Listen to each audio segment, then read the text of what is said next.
मैं भारत को भारतीयता की मान्यता के आधार पर फिर से खड़ा करना चाहता हूं, उस काम में लगा हूं। छोटी छोटी बहुत सारी बातें हमारे जीवन में जो घुस गई, इन्होंने हमको अस्वस्थ बनाया। हर तरह की बीमारी हमारे जीवन में आने लगी और बीमारियां हर दिन बढ़ती जा रही और बढ़ते बढ़ते ये संख्या हो गई है। कई बार तो मैं परेशान हो जाता हूं कि एक मरीज आया, उसके शरीर में 50 बीमारियां हैं, कौन सी पहले ठीक करूं। तो मैं ढूंढता हूं कि इसकी सबसे बड़ी बीमारी कौन सी है, उसको ठीक करो तो बाकी आसानी से ठीक हो जाए।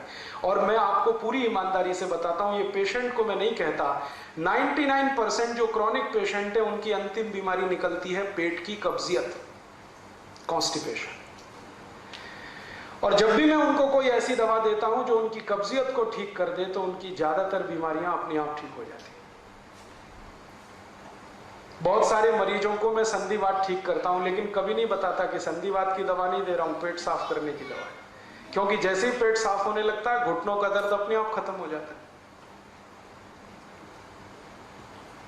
जैसे ही पेट साफ होने लगता है, माइग्रेन अपने आप खत्म हो जाता है। जैसे ही पेट साफ होने लगता है, नींद बहुत अच्छी आने लगती है। जैसे ही पेट साफ होने लगता है, शरीर के जॉइंट्स पेन सब निकल जाते हैं। और अब गंभीरता से मैं सोचते सोचते इस निष्कर्ष पर पहुंचा कि हमने यूरोप और अमेरिका की नकल करके जो अपने घर में ले आया खान पान, इसने हमको फंसा दिया। अब कैसा फंसा दिया, अब भारत की बात करता हूं थोड़ी। भारत में ये जो आयुर्वेद है ना, ये सबसे बड़ा चिकित्सा शास्त्र है। लेकिन इस चिकित्सा शास्त्र में कई अच्छी अच्छी पुस्तकें लिखी गई हैं, छोटी छोटी कुछ बड़ी बड़ी। एक बहुत अच्छी पुस्तक है, उसका नाम है अष्टांग हृदय। उसको एक दूसरे नाम से भी बोलते हैं कुछ वैज्ञानिक, अष्टांग संग्रह। इसमें 2000 से ज्यादा सूत्र हैं।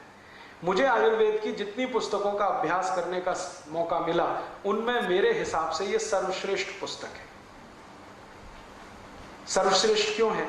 क्योंकि यही वो पुस्तक है जो बताती है कि स्वस्थ रहो, मस्त रहो, बीमारी मत पड़ो।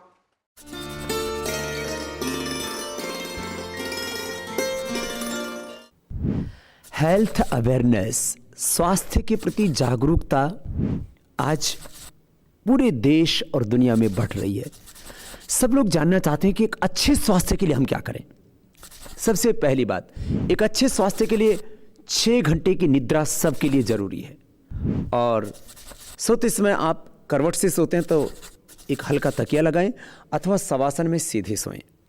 सुबह उठ करके सबसे पहला काम, लघु शंका से यूरिन से निवृत्त होकर के मुंह में पानी भरें और ठंडे पानी से आंखों को धोएं।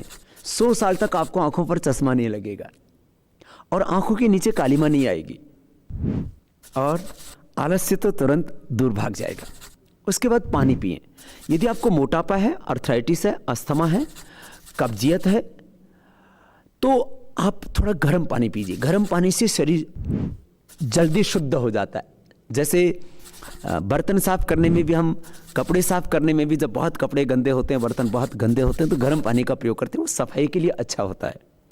किसी को ज़्यादा ही कब्ज रहता हो तो आप थोड़ा नींबू और हल्का सा नमक डाल करके गर्म पानी पी लेते हैं तो पेट जल्दी साफ हो जाता है।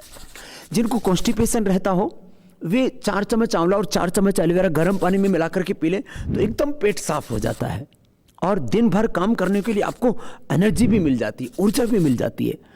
और आंवला एलोवेरा पीने से आपके बाल भी अच्छे रहेंगे, असमय में आपके बाल सफ़ेद नहीं होंगे, झड़ेंगे नहीं, आंखों की रोशनी अच्छी रहेगी, आपकी स्किन ड्राई नहीं होगी, आपको अर्थराइटिस की प्रॉब्लम नहीं होगी, आपकी आयु ज़्यादा होगी, आपकी बॉडी में डिजनरेशन नहीं होगा, लाइफस्टाइल डिजीज़ नहीं होंगी। और आंवला एलोवेरा का जूस पीने से आपको बहुत तरह की शक्तियाँ भी मिलती हैं। आयुर्वेद में इनको रसायन कहा है। इससे यौवन आपको मिलेगा। जब भी खाना खाएं, खाना चबा चबा करके खाएं और खाना अपनी प्रकृति के अनुकूल खाएं। किसी की वात, किसी की पित्त, किसी की कफ प्रकृति होती है। वात प्रकृति वालों को ठंडी और भारी चीज़ें नहीं खानी चाहिए। कफ प्रकृति वालों को ठंडी और जो है चिकनी चीज़ें नहीं खानी चाहिए। पित्त प्रकृति वालों को गर्म चीज़ें नहीं खानी चाहिए। जो भी खाएं चबा चबा करके खाएं, जल्दी जल्दी ना खाएं। खाने के 1 घंटे बाद पानी पिएं। खाना शुरू करने से पहले थोड़ा आचमन कर सकते हैं और बाद में थोड़ा गर्म पानी से कुल्ला करेंगे तो आपके दांत हमेशा ठीक रहेंगे। दांतों को सदा स्वस्थ रखने के लिए भी जरूरी है, दांतों के बीच में कचरा नहीं रहना चाहिए। दांतों का कचरा ये दांतों का खतरा हो जाता है। और दूध के साथ नमक नहीं लेना चाहिए। सुबह का नाश्ता हल्का सात्विक होना चाहिए। दोपहर का भोजन भी, उसमें आप यदि थोड़ा भारी भोजन है इस तरह का कि जो भोजन आपको रुचिकर लगता है तो उसमें थोड़ा भारी भोजन उसको दोपहर को लीजिए। शाम का भोजन हल्का कीजिए जिससे कि सुबह उठ करके आपका पेट अच्छा साफ हो जाए और आपको सोते समय किसी भी तरह की कोई तकलीफ ना हो। और छोटी छोटी और भी बहुत सी बातें हैं जिनका आप ख्याल रख करके एक स्वस्थ जीवन जी सकते हैं। हमेशा खुश रहें, पॉजिटिव सोचें, मिला जुला अनाज खाएं और मिलजुल करके रहें।